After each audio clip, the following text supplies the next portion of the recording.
Sin is the fact that we have entered the material world in the sine wave, which is sin. So in other words, born in sin means born in sine wave. Well, we were born in time. This is how it works. This is the metaphysics of it. They are the 10 heavens.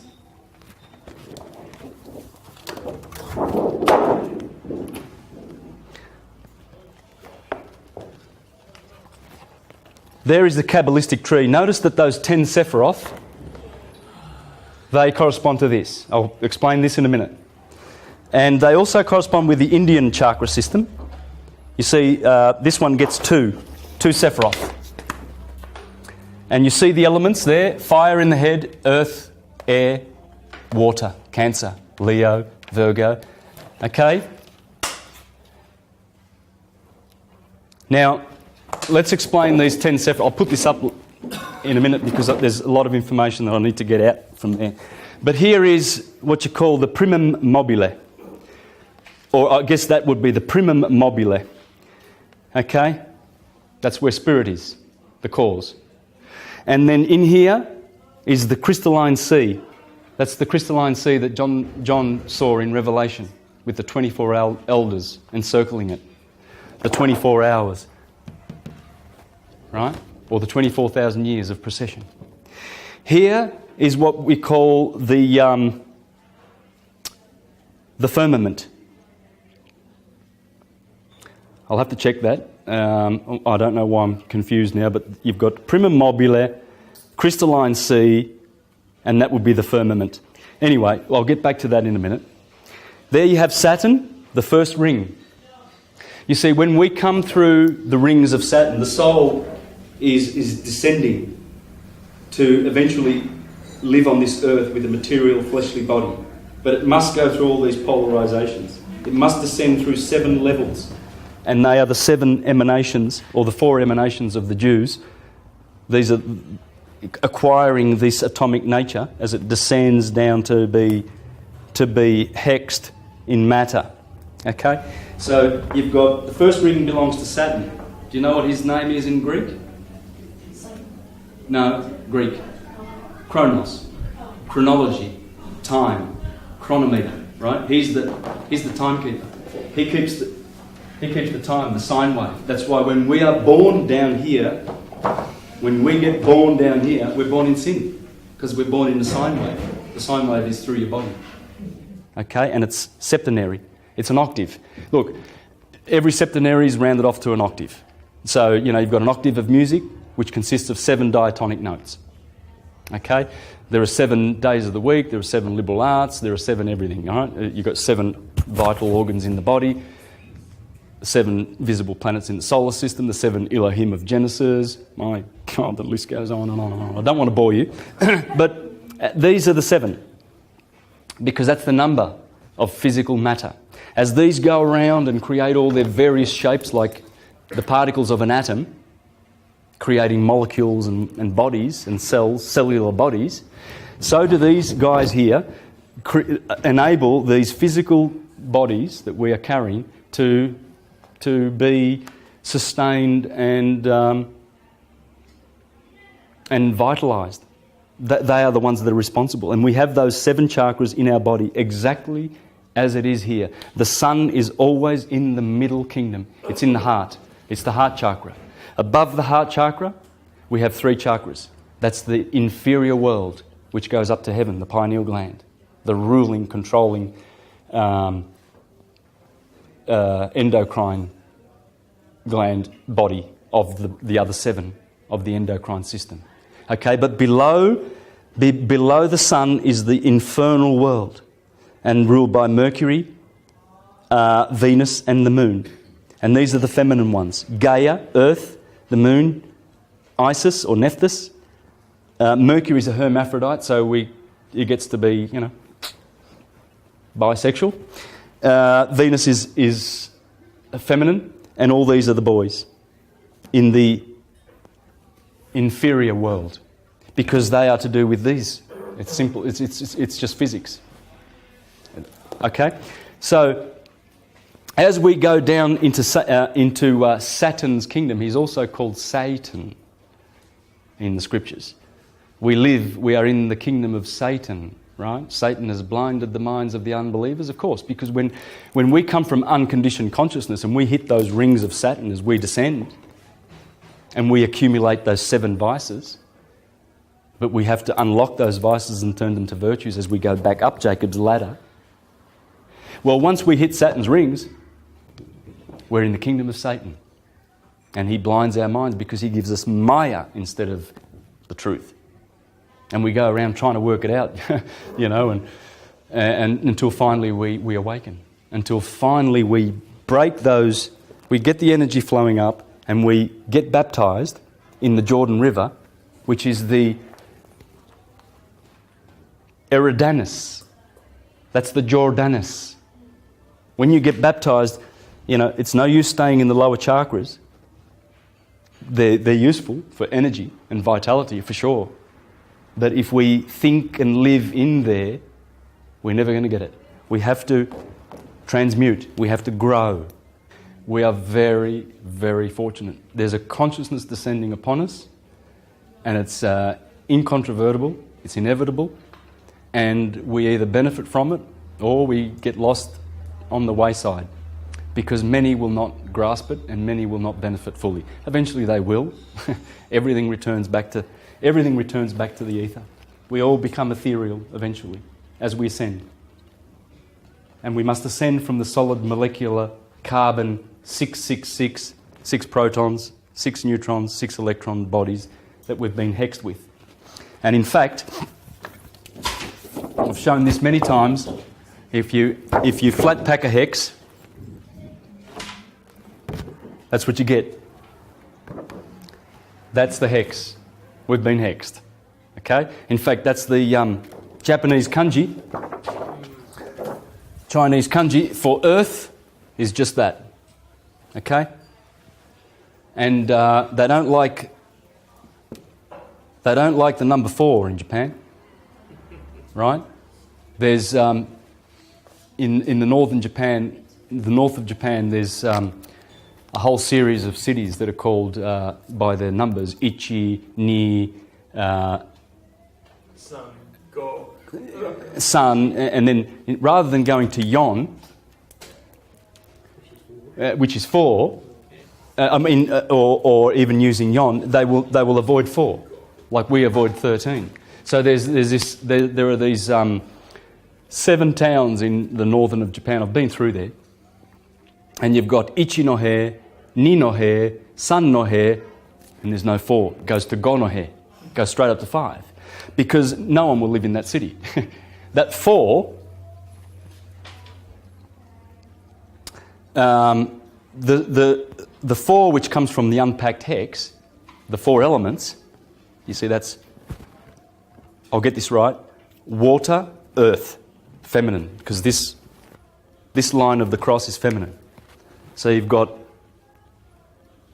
earth is over here, water is over here, and I'm going to put north and south because nous is fire, and spirit is air. So you've got fire and air running down the masculine line, and you've got water and earth corresponding to north, east, south and west. Okay?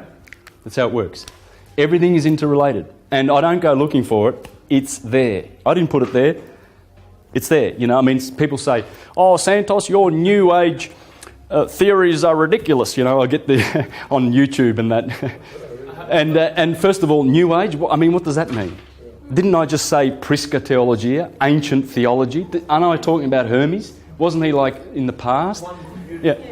New Age and theories. They're not my theories. This is not opinion. I didn't put the Tropic of Cancer there. I didn't invent spiral and spirit and share the same word. And then another thing that people say to me is one person wrote in, hate to be negative, but I'll just squeeze this one in. She says, Well, all of this sounds good in English. This can't be true because it doesn't work in other languages. Well, it does. I speak Italian, French, Portuguese, Spanish. I can do this in any one of those languages. In fact, I'm going to do it as soon as I get some time. But let's have a look at some of this. I mean, I've already shown that spring is called primavera, first time. Right, the first season, the spring, it's there. March used to be called Primus. The Italian word for good looking is bel. There's L, the sun, because if you're bello, if you're a good looking man, you're good looking like the sun. You're not going to be good looking like some doofus. It's got to be the sun. The sun is the best looking. How many sun names have we inherited in our culture? Do you know that John means the sun? Do you know that Robert means the sun? Name some names. You'll find that either directly they are the sun or indirectly by virtue of the planets. For instance, Peter. Peter is not the sun, it's Jupiter. Paul is not really the sun, it's Apollo, which is an aspect of the sun. You see? So Peter and Paul, that comes from our solar system. It all does. Now, let's get back to the science of things then, and we see that this basically is the graph, the physical graph, that allows us to peer into the spiritual. This allows us to peer into the spiritual, okay? Now, the 4 cardinal points, these are the 4 cardinal points. We need to pay special attention to them. Once you pay special attention to these cardinal points, then you will understand astrology. Everything else is just filling in the shadows, as Thomas Burgoyne says. Get the cardinal points right and work out what's going on there. It's big. And here's what Marcus Manilius says 2,000 years ago about the cardinal points. Come now, prepare an attentive mind for learning the cardinal points. So he's telling us now, just prepare your minds for the cardinal points, because they are so pivotal to understanding, and you're going to see how. You're going to walk away from here today and you're going to go, wow, okay, now I get it. Because of the cardinal points. 4 in all, they have positions in the firmament permanently fixed and receive in succession the speeding signs. Oh yeah, Arians like me, they're fast, all right. They never walk, they're always running. And Cancerians, Librans and Capricorns. Motion is their modus operandi, like they're moving. They are the speeding signs. But they also speed because, well, let Marcus Manilius explain. One looks out from the rising of the heavens as they are born into the world and has the first view of the earth from the level horizon. Aries. So he says I'll read that again. One looks out from the rising of the heavens as they are born into the world and has the first view of the earth from the level horizon. Remember, on March the 21st, it's level. Equilibrium. 6 a.m. Bang on, there's the sun. And has the first view of the earth from the level horizon. The second faces it from the opposite edge of the sky. Libra. The sign of Libra looks like this.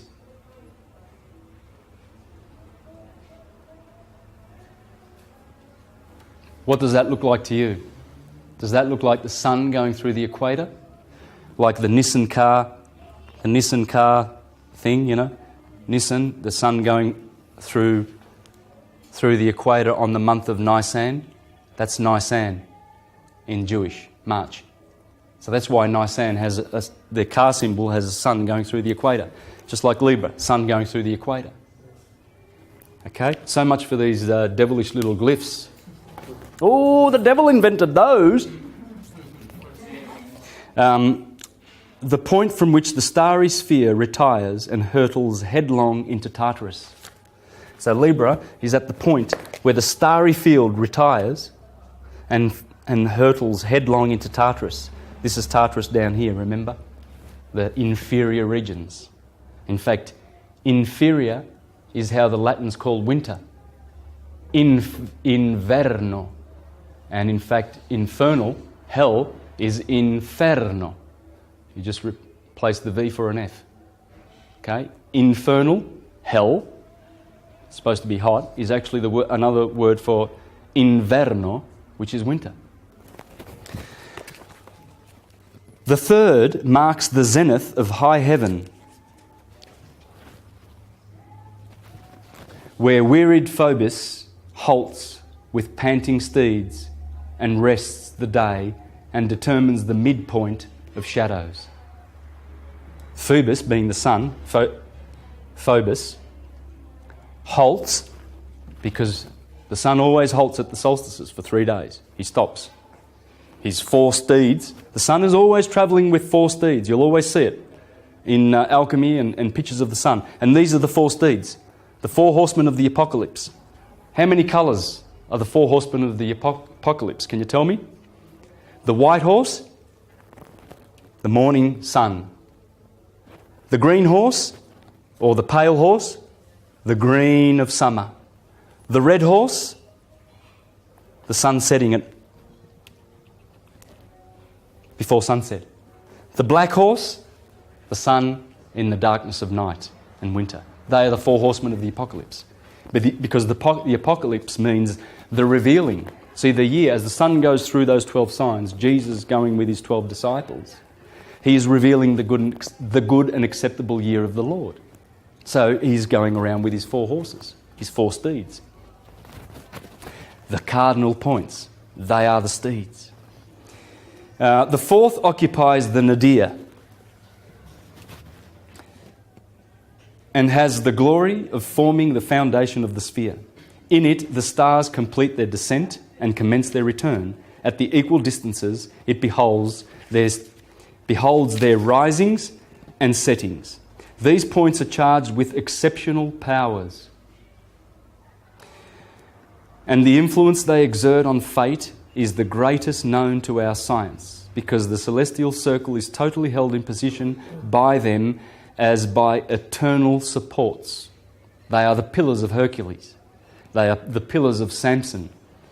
They are the twins in the Bible. You always have Jacob and Esau, Cain and Abel. Cain and Abel, the 2 trees in the Garden of Eden. These are the 2 watchtowers. These are the 2 everything. The twins. That's the Atlas. Push those 2. Yeah. They did not receive the circle, sign after sign in succession, flying in its perpetual revolution, and clamp it with fetters at the 2 sides and lowest and highest extremities of its compass. Heaven would fly apart and its fabric disintegrate and perish. That's how important the cardinal signs are. Each cardinal, however, enjoys a different influence.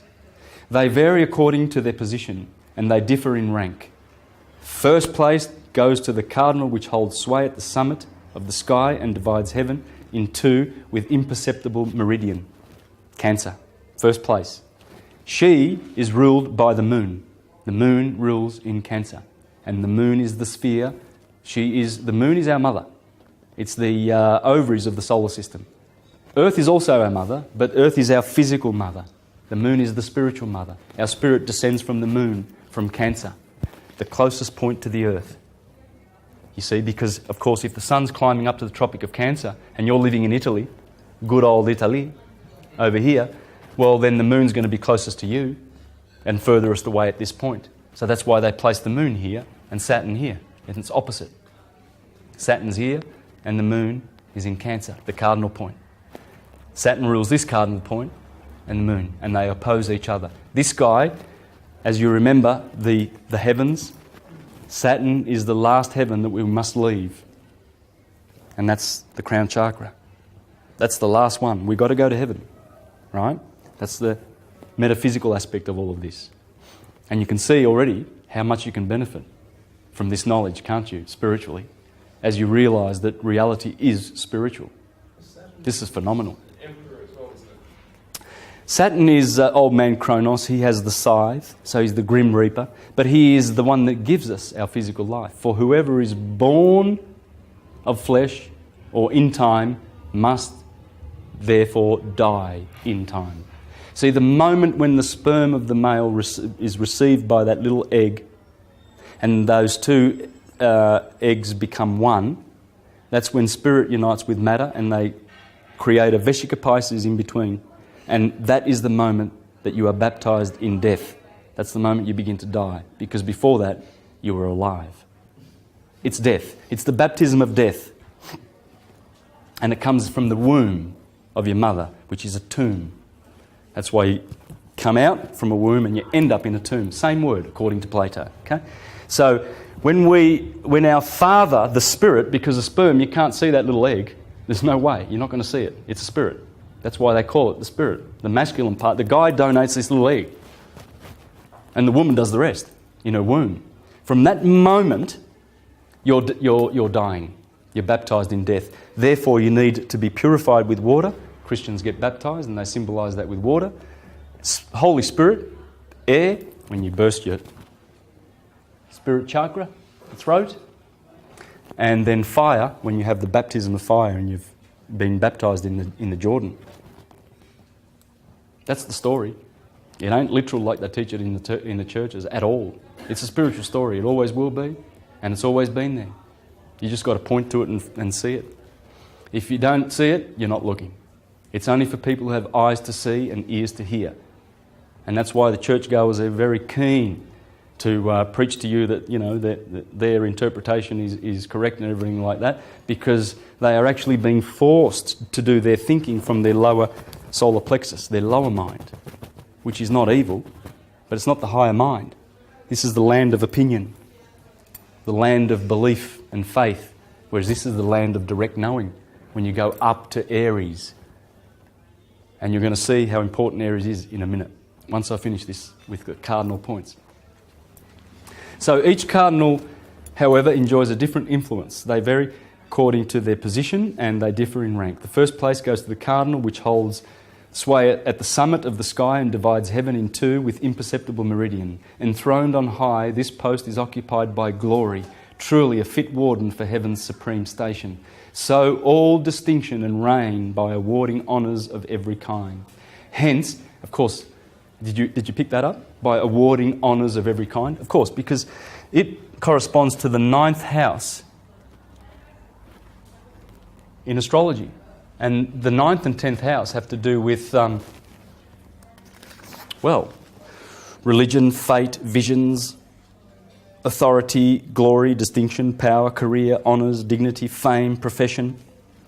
Of course, because the sun is in its zenith in Cancer. He is most influential. So, of course, you in your life, you're going to receive honours and glory in the prime of your life. So you see how the houses work? Take note. The cardinal points teach you this. This is the point, as it says there. I'll read it again.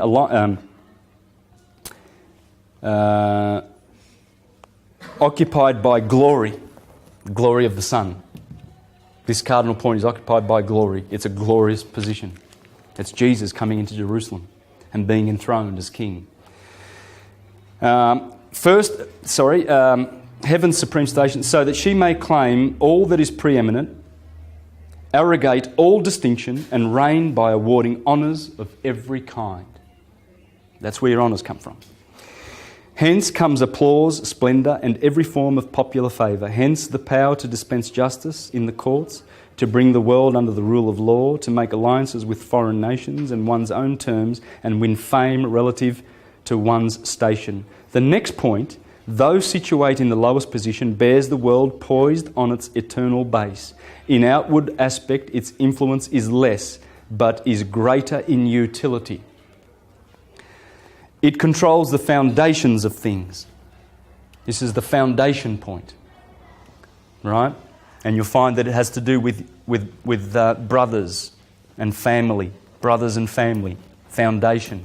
Your family. That's your foundation here. The 3rd and the 4th house. Okay? We'll get into that in a bit. It controls the foundations of things and governs wealth. It examines to what extent desires are accomplished by the mining of metal and what gain can issue from a hidden source. Hidden. Secret, dark and cold. That's the underworld. The third cardinal, which is on the same level as the earth, holds in position the shining dawn, where the stars first rise. Aries, right? Where day returns and divides time into hours, is for this reason in the Greek world called the horoscope. That's the horoscope, because Horus is rising on the scope. And it declines a foreign name taking pleasure in its own. It declines a foreign name. It will be called the horoscope, and it does not accept any other name. Within its domain lies the arbitrament of life and the formation of character. This angle gives the formation of character. It's called the ascendant. You see, you have your sun sign and your moon sign, but the third important aspect is your ascendant. And see what Marcus Manilius is saying? It defines the character. Your ascendant is telling you about your character. Those angles, those three, where the sun is, your electric, father, and where the moon is, are the most important aspects of who you are. But the third one, and probably equally as important really, is the ascendant. And that's the point that's coming up in the east. Every 2 hours it changes sign. It goes through a sign every 2 hours as it goes around. It will grant success to enterprises, open up the professions and decide the early years that await men from their birth. The education they receive and the station to which they are born according to the planets approve and mingle their influences. The last point, which puts the stars to rest after traversing heaven, puts the stars to rest because when the stars go over the horizon in the west, the Egyptians say the west is death, the east is rebirth, because the sun is born in the east every morning, but then it dies. The stars come up in the east in the zodiac belt and then they die. And that point there is Libra, 6 p.m. Right there, Judgment Day. In fact, the Jews call that September, around the 21st and 23rd, they call that day Judgment Day. That's when you cull your flocks, all right? Your little lambs and your little goats, they grow, and some of them don't make it because they're lame or they're sickly. You kill them here at Judgment Day to preserve their meat for the winter. That is Judgment Day. I can give you a list. There's a whole bunch of stuff, but I can't afford to because in 20 minutes we'll have a break, and I want to establish some good science before we get into astrology good. And it is concerned with the consummation of affairs and the conclusion of toil, marriages and banquets, and the closing of years of life, leisure and social intercourse and worship of the gods. That's what it has to do with, worship of the gods. And it has to do with consummation of affairs and it's concerned with the consummation and conclusion of toil. The conclusion of toil. You normally stop working here because you can't see anymore. Sunset. So you just go into your house and you eat and you prepare for sleeping, don't you? Right? Well, this is what the Jews, they have two covenants. Have you heard of the covenant of works and the covenant of rest in the Bible? That's the covenant of works because when the sun goes through there, you've got to work. It's summer. You've got to collect your harvest and everything like that. That's the covenant of rest. Because then you rest in the winter. You see how you can decipher everything in the Bible through this science. It's pure science, that what's in the Bible. You needn't worry that God has a covenant of rest and a covenant of works and what that means, in a detrimental, theocratic, judgmental way, that this hierarchical, interventionalist, patriarchal, buffoon, Humpty Dumpty God is going to inflict on you. It's not going to happen. It's science. That is the best description I've heard in a long time. Yeah, and it's still not the full description. There's a lot of other epithets and descriptions because it's ridiculous. And it's time for humanity to wake up. Wake up to the beautiful science of the Spirit and the spiritual wisdom that liberates. See, Hermes is the liberator. The artificial Christ that they've created, he is the enslaver. It's actually the twin brother of Satan, and the magnetic enslaving energies is what the elites are using to give us their Luciferian satanic version of this. It's all erroneous, and we needn't pay any attention to them. Nor must you rest content with observing each cardinal point. You must note with a retentive mind the spaces between them. which extends over a larger range and possesses special powers. The curve which stretches from the Orient to the topmost point of the circle claims the earliest and infant years, the slope which sinks from the summit of the sky till it reaches the Occident, succeeds to the years of childhood and includes in its province control of tender youth. It's talking about this, saying there's the youth, there's the adult, and there's the waning years, and then you start walking around with a walking stick and you die. Born, youth. Spring is youthful. That's why Taurians, Geminians and Arians they're the babies of the zodiac, because this is the baby. The sun is a baby here, right? The portion which appropriates the setting heaven and descends to the bottom of the circle rules the period of adult life, a period tested by incessant change and checkered fortunes. But the part by which return to the Orient heaven's course is done. But the part by whose return to the Orient heaven's course is done, and which with enfeebled strength slowly ascends the back-bent arc, this part embraces the final years, the back-bent arc, the final years, the fading twilight, and palsied age. In any geniture, every sign is affected by the sky's division into temples. And now he goes into the houses, and I'll stop there. Okay, that was a bit heavy reading, but basically what he's telling us is this.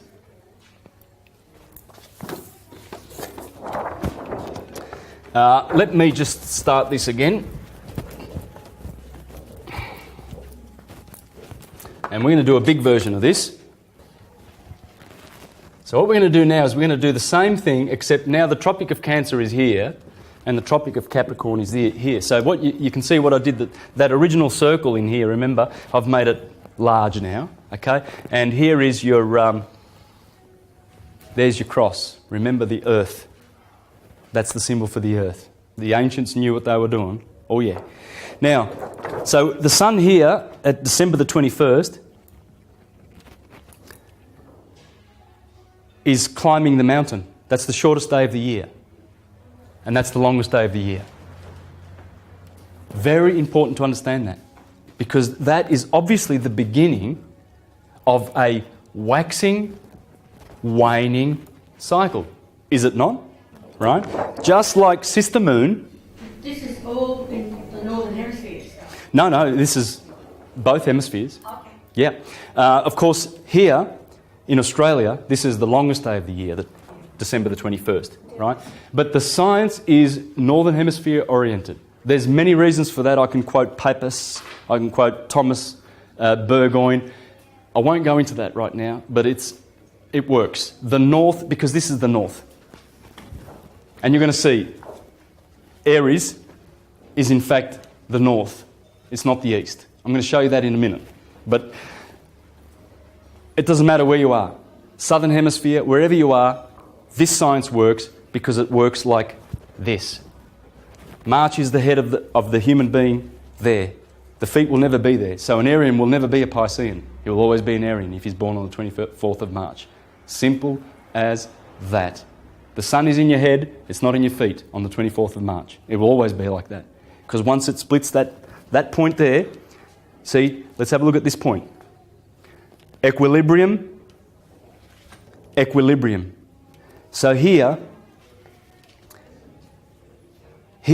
we are beginning a new cycle. This is the waxing and the waning cycle, but this is the light cycle and this is the dark cycle. So one starts here and one starts there. Let's have a look at Sister Moon. That's Brother Jesus. Jesus is the sun. Mary Magdalene, the moon, what's she doing? It's important to note what the sun and the moon do every year in relation to each other. Here's the moon in her 29 days. She's doing the same thing. Notice where I've put quarter moon?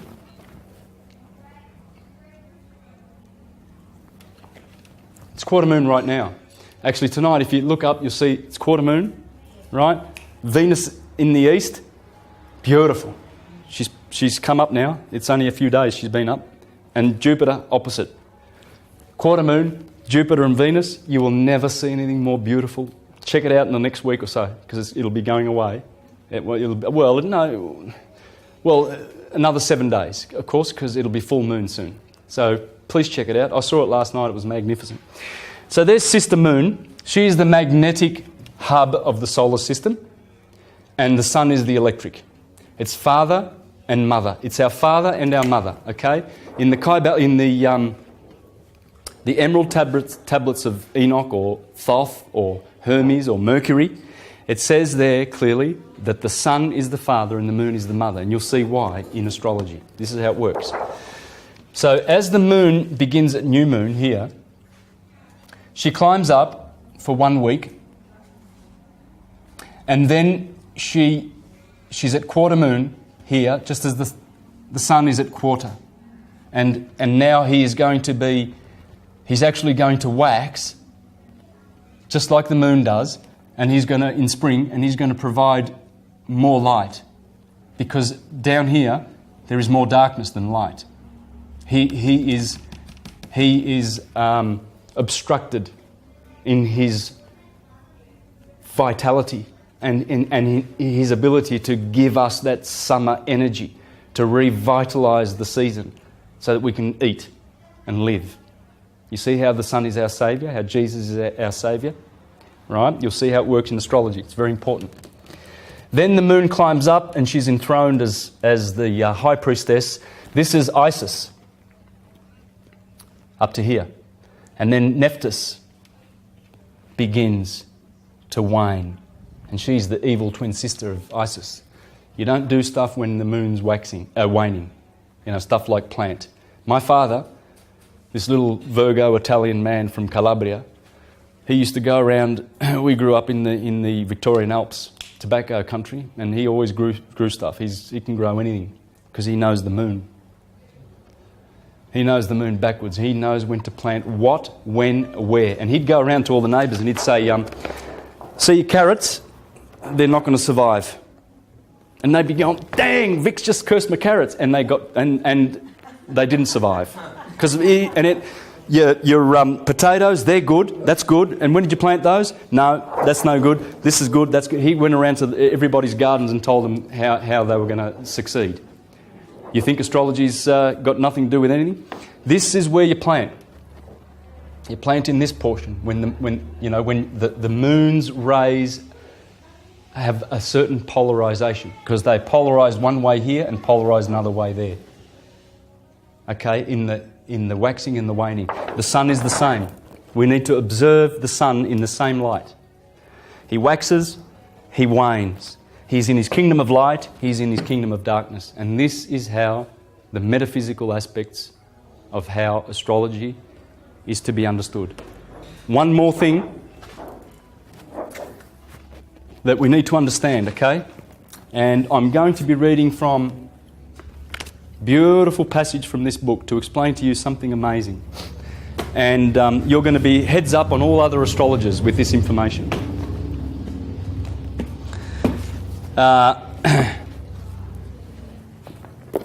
go straight to the page, and then I'll have to do some reading to support what I'm about to share with you.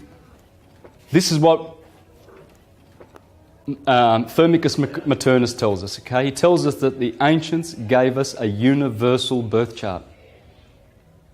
The universe has a birth chart, and guess what? Aries is the medium caelum, the MC, the mid-heaven. Aries. Because Aries is the mid-heaven. It is the heavens.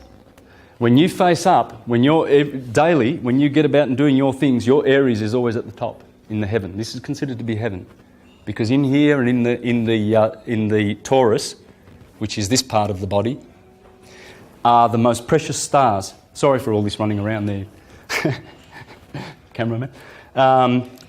These stars in here, when you look at, when you consider Taurus, you will see that there is a little star cluster called the Pleiades. And these are the Hyades. And there's this beautiful red star called Aldebaran. And the red star Betelgeuse. This is all happening in the head. This is the heavens. Because all this stuff, the Pleiades correspond to the pineal gland.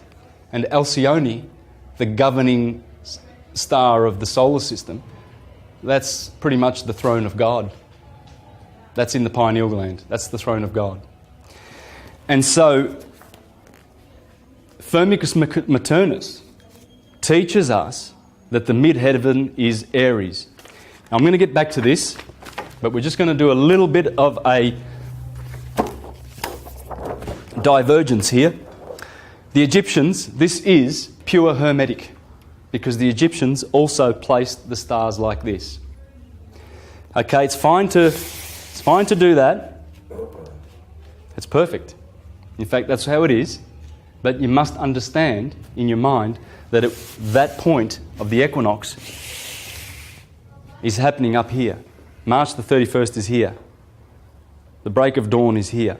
The sun always illuminates the mind first. You see, when the sun comes up at 6 a.m. in the morning on March the 21st, bang, the light is in your head. There is fire in your head. The pineal gland and the pituitary gland are in your head.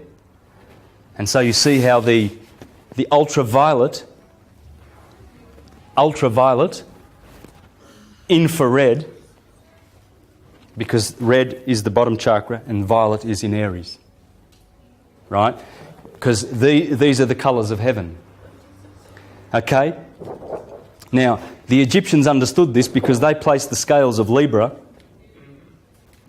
right down here in the underworld. In fact, they said the soul coming from Cancer, the moon, it descends and goes through the 7 orbs and reaches maturity as a soul and ascends out of Saturn in Capricorn. So the soul ascending from the moon and incarnating goes through the orbs. The moon, the sun, Mercury, Venus, Mars, Jupiter and Saturn. They are the 7. They are the 7 chakras that need to be activated. The 7 powers that were granted to us. You see, the vestments, as our souls come down, and Manly P. Hall's really good for this. You need to, if you're enjoying this subject, please get into the audio files of Manly P. Hall and study how he explains the vestments that these planets give us. You see, they are really vestments that are heavy to carry. They're not vestments that are in our favour because they subject our unconditioned consciousness. But never mind. We still, as we descend through those 7 heavens and we get prudence from Saturn and rationality from Jupiter and will from Mars and divine will from the Sun, and we get sensuousness from Venus and intellect from Mercury and imagination from the Moon. These vestments, it's up to us to activate them. If they stay asleep when we die, that's not going to help us ascend. Ascension is not a new age. Is not a new age idea. It's Hermetic. We must ascend. We've got to get back to course. We're not supposed to stay in incarnation. We're supposed to wake up one day and work out our spiritual source and essence and return to it. It's bliss. That's where the bliss is. So what they did there, you see, is the judgment hall is down in Tartarus. So we must have our hearts weighed. And guess who's there? The jackal. He's always there. Well, because in Libra is where the lupus, the wolf, resides. So he's always there after the sun goes through the scales. And he is always there ready to judge the soul if it's going to ascend. And you see, Sagittarius is waiting at the last day of December the 21st with his arrow to send you off into the rings of Saturn.